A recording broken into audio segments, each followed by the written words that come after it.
Hola, soy Silvia Fontana, doctora en Política y Gobierno, docente e investigadora de la Universidad Católica de Córdoba y me he especializado en temáticas sobre la gestión del riesgo de desastres. Hola, soy Carlos Catalini, ingeniero, docente de la Universidad Católica, director de uno de los grupos de investigación y especializado en lo que hace a hidrología de proyecto y diseño, justamente en la prevención también de riesgo y fallas de obra de infraestructura. Bueno, el cambio climático y la variabilidad van de la mano en realidad y muchas veces hemos escuchado hablar del tsunami que nos cayó del cielo y cuando pasa una inundación o una fuerte tormenta. Y en realidad uno hoy puede decir que el cambio climático ya lo tenemos diagnosticado, sabemos la enfermedad, sabemos las causas y sabemos los órdenes de magnitud que nos estamos enfrentando. Ahora la variabilidad es lo que en realidad nos está golpeando y lo que nos lleva a repensar nuestras ciudades y nuestras formas de vida y nuestros usos del suelo en tratar de generar ciudades más resilientes y más sostenibles en este escenario de cambio.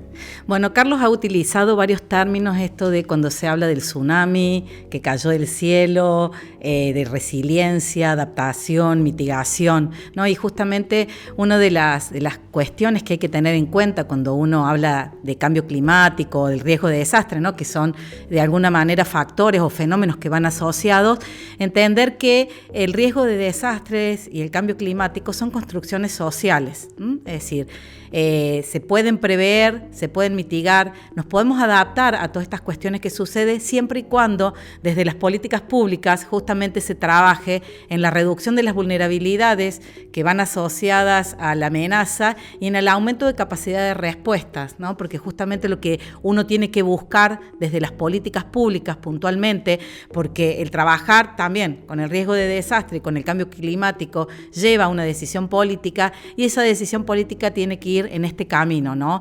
De aumentar las capacidades de respuesta y reducir las vulnerabilidades que van asociadas a esa amenaza, ¿no? En el caso de lo que ha estado pasando últimamente en nuestro país con el tema de las inundaciones, es decir, la amenaza a inundación es lo estático, ¿no? Mientras que las vulnerabilidades que se asocian a esa amenaza, como ser la deforestación, el avance de los emprendimientos inmobiliarios, son todas cuestiones, ¿no?, que llevan a que deben ser reducidas. Agregando lo que decía Silvia, desde la ingeniería tradicional se trabajaba solamente en obras de infraestructura, se pensaba que las infraestructuras, la ingeniería clásica era capaz de solucionar todos los problemas. Hoy hablar de ese paradigma es obsoleto y debemos empezar a enfocarnos en trabajos interdisciplinarios. No solamente una obra de ingeniería va a proteger una ciudad de una inundación, sino que ya realizar la urbanización o la ciudad sin una adecuada planificación, a veces hay que caer más que en una obra de infraestructura en medidas no estructurales, dígase una adecuada planificación territorial, un adecuado uso del suelo, una planificación y también una evaluación de escenarios de respuesta ante distintos casos de emergencia. ¿Por qué? Porque es inadmisible que un hospital se inunde, porque es inadmisible que los medios de evacuación estén en una zona negable. Todo eso desde la ingeniería hoy se tiene que ver distinto porque, por ejemplo, volviendo a los casos que nos han estado pegando, las lluvias de diseño para, por ejemplo, Bahía Blanca se estimaban en 400 milímetros. Si uno escucha los medios oficiales o la información oficial, se habla que fue de entre 200 y 300, o sea que eran valores esperables. Esporádicos sí, porque se habla de recurrencia de 100 años, pero esperables. Entonces, alguien o debería haber tenido un plan de acción ante esos escenarios. Y en estas medidas no estructurales, un poco que planteaba Carlos también, ¿no? Es muy importante el tema de la educación y la comunicación. Es decir, el generar concientización, ¿no? Porque frente al riesgo de desastre todos somos responsables. Más allá de que siempre hay un responsable primario, ¿no? Que es, por supuesto, los gobiernos que toman las decisiones de planificar, o no las toman a las decisiones de planificar, porque también es una decisión el decidir no planificar. La educación es muy importante y también la comunicación es muy importante, porque justamente cuando se produce un evento, ¿no? O estamos generando más riesgo, que es lo invisible, ¿no? Porque cuando uno trabaja con el riesgo de desastre está trabajando con la incertidumbre, es decir, lo que estamos viendo que puede suceder o que tal vez no suceda. Pero Hay un sociólogo alemán, que es Ulrich Beck, que ya de la década del 80 viene planteando que vivimos en la sociedad del riesgo. Es decir, vivimos en esta sociedad y lo tenemos que aceptar. Lo que tenemos que trabajar es en esa reducción del riesgo de desastres. El cambio climático, las inundaciones, los incendios forestales, ¿no? Que es lo que sobre todo nos está atravesando como sociedad y como territorio en nuestra provincia particularmente y en nuestro país en general, son factores, ¿no? O fenómenos que podemos prevenir, mitigar o adaptarnos, ¿no? Conscientemente. Para nosotros en ingeniería, lo que hace a la planificación territorial, tenemos que hablar de las predicciones. Una predicción, nosotros como ingenieros asignamos una magnitud y una probabilidad, y con eso debemos planificar el uso del suelo y diseñar dónde deben estar las obras de infraestructura, tanto los hospitales, las escuelas y los medios de seguridad.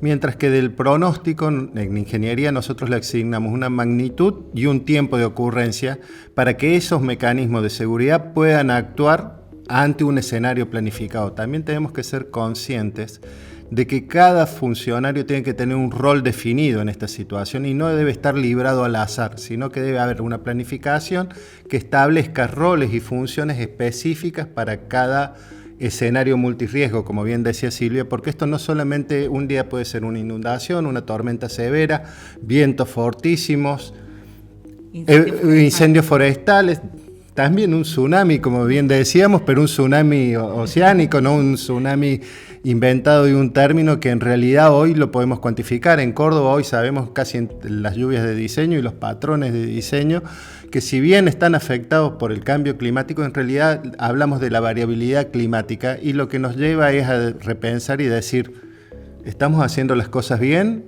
o en realidad es más fácil echarle la culpa a un factor externo y no asumir la responsabilidad de los errores que hemos tenido como sociedad? Y en esta interdisciplina también, sumar a la ciencia, ¿no? La investigación. Y lo hemos visto en este último tiempo, ¿no? Es decir, cómo las investigaciones hechas ya hace 1, 2 décadas o hace poco, ¿no? De alguna manera ya iban informando, nos iban alertando de lo que podía llegar a suceder. Muchas veces la ciencia queda como muy dejada de lado, ¿no? La investigación, todo lo que tiene la capacidad de dar, ¿no? Entonces, en esta idea, ¿no? Ya de trabajar desde el enfoque de la gobernanza, la temática del cambio climático, la gestión del riesgo, ¿no? Es decir, donde todos somos parte, ¿no? De estas decisiones. Creo que es muy importante entenderlo desde el enfoque de la gobernanza, ¿no? Este enfoque, ¿no? Donde no solamente, tiene un lugar el gobierno, sino que también la sociedad civil, el sector privado, los organismos internacionales y todos los niveles de gobierno, ¿no? Entonces no nos podemos quedar siempre en el diagnóstico, sino que tenemos que ir un paso más allá. Y hoy cuando uno ve nuestras urbanizaciones, nuestras ciudades, se da cuenta que ya sea por una cuestión de una falta de decisión política o por la premura de los tiempos, la planificación no fue de la mano del desarrollo urbano. Entonces uno dice, ¿está todo perdido? Y la realidad es que no. Lo que uno puede decir, hay que hacer una gran obra faraónica para proteger a la ciudad y quizás que eso no sea económicamente viable, ni sea adecuado, ni sea adaptable o ni sea sostenible. Entonces lo mejor en esos casos es una adecuada planificación, como hablábamos en su momento, que intervenga la ciencia, la investigación y la técnica, todo junto, y también los aspectos sociales, porque en esto no hay que olvidarse que toda infraestructura interviene en la sociedad, entonces no solamente es un iluminado, digámosles así, un técnico especializado que va a dar la solución, sino que uno tiene que evaluar los escenarios y planificar no solamente el uso y la gestión del suelo, sino qué pasa cuando todo falle. Planificar cómo vamos a responder, qué mecanismo de respuesta. A lo mejor tenemos un alto porcentaje de incertidumbre que nos dice que el evento no se va a dar en los próximos 100 años, que a nosotros nos gusta hablar de probabilidades, pero esos 100 años no sabemos cuándo empezaron a contar. A lo mejor es mañana, a lo mejor es pasado, o a lo mejor es en 150 años. Pero la realidad es que va a pasar. Entonces, por lo menos tener plasmadas las responsabilidades, las acciones y los planes, pero sin olvidar esta interdisciplinaridad, porque un riesgo involucra desde factores técnicos, se cae una línea de alta tensión, se falla una presa, se inunda un área, hasta factores de salud. Una vez inundados, ¿qué vectores de enfermedad van a estar dando vuelta? ¿Qué cuestiones? O sea, es muy amplio todo, incluso el factor social, a dónde llevar a la gente ante una emergencia. ¿La debo evacuar? ¿Quiénes son los primeros que debo evacuar? ¿Qué debo evacuar primero? ¿Un geriátrico? ¿Un jardín de infantes? ¿O una escuela? ¿O en qué orden? ¿O en qué prioridad? Cosa de que la sociedad también lo sepa y no se pierda tiempo en tratar de salvar cuestiones que pueden ser insalvables. Entonces, en vez de a lo mejor alguien por querer salvar algo, un bien o una persona, termina convirtiéndose en una víctima. Pero se tiene que planificar cuando hay tiempo y no durante la emergencia. Actuar durante la emergencia en la planificación no tiene sentido. Todo esto se tiene que hacer con anticipación y previamente. Y hoy creo que las herramientas técnicas y tecnológicas existen. Lo que por ahí falta son cuestiones de definiciones, ¿no? La política de gestión del riesgo de desastre es una política territorial, planificada, ¿no? Y participativa, donde tenemos que contar, ¿no? Con todos los actores que son parte de ese territorio, de esa sociedad donde se va, que se puede llegar a ver afectado. Y digamos, y entender que el riesgo es una cuestión de incertidumbre, ¿no? El riesgo es el desastre latente, mientras que el desastre es el riesgo materializado. Entonces, en esas dos puntas, ¿no? En esas tensiones es donde se tiene que trabajar para preferiblemente reducir el riesgo de desastres para que ese riesgo no se nos materialice como un desastre. Hoy por hoy el riesgo es la preservación de la vida y adaptarnos y ser sostenibles en el tiempo. Como bien decía Silvia, también es una cuestión de los gobiernos, porque si el gobierno no tiene asumida su responsabilidad y cuál es su jurisdicción ante un fenómeno, es muy fácil lavar la culpa y decir que es un tsunami, o que es culpa de la nación, o que es culpa de la provincia, y en realidad todo esto, desde que se transfirieron los recursos a las provincias, cada organismo municipal, provincial o nacional tiene jurisdicciones bien definidas. Hay problemas que son de afectación local, hay problemas que son de afectación regional y hay otros problemas que son de afectación nacional. Cada uno de esos va a determinar el sistema de gestión de riesgo y amenaza que va a tener que actuar en cada caso. Por eso fue muy importante allá cuando en el 2016 en la Argentina se creó el SINAGIR, que es el Sistema Nacional de Gestión Integral del Riesgo de Desastres, porque daba esta mirada integral, ¿no? Sobre los riesgos de desastres. Entonces, creo que es un sistema que se debe fortalecer, ¿no? Para que actúe, ¿no? De manera eficiente, ¿no? Y en consonancia con nuestro diseño institucional también. Bueno, y como para cerrar, y es algo que yo repito constantemente, ¿no? A ver, no sé si lo compartís, Carlos, que tenemos que aprender, ¿no? Como sociedad, como gobierno, como organización, como ciudadanos a pie, aprender a ver los riesgos de desastres, es decir, a gestionar los riesgos de desastres y dejar de administrar los desastres en sí, ¿no? Es decir, ¿por qué? Porque siempre caemos, ¿no? Y trabajamos reactivamente frente a lo que nos está sucediendo y hay herramientas, ¿no? Para prevenir, ¿no? Y prepararnos, ¿no? En casos de que un evento suceda, pero tratar siempre evitando, ¿no? De que sea de una magnitud que nos lleve a generar un desastre.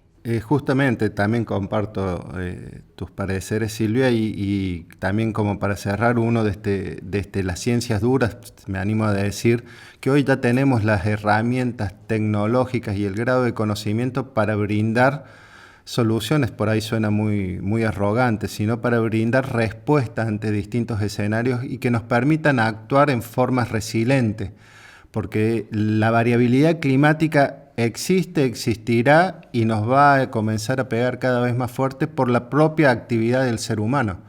Como seres humanos, como sociedad, estamos expuestos al riesgo y convertimos una amenaza en un riesgo latente. Convertimos la amenaza de una inundación en un riesgo de una inundación en una zona urbana, de la afectación de vidas, de la afectación de las personas y de la afectación de bienes. Pero sobre todo tenemos que aprender a no lavarnos las responsabilidades y como técnicos y sobre todo desde los ámbitos científicos y universitarios, a brindar no solamente el personal, sino la capacitación para aquellos que ante una emergencia tengan que actuar. Sí, y como para cerrar, simplemente una frase, que los desastres no son naturales, sino que son construcciones sociales.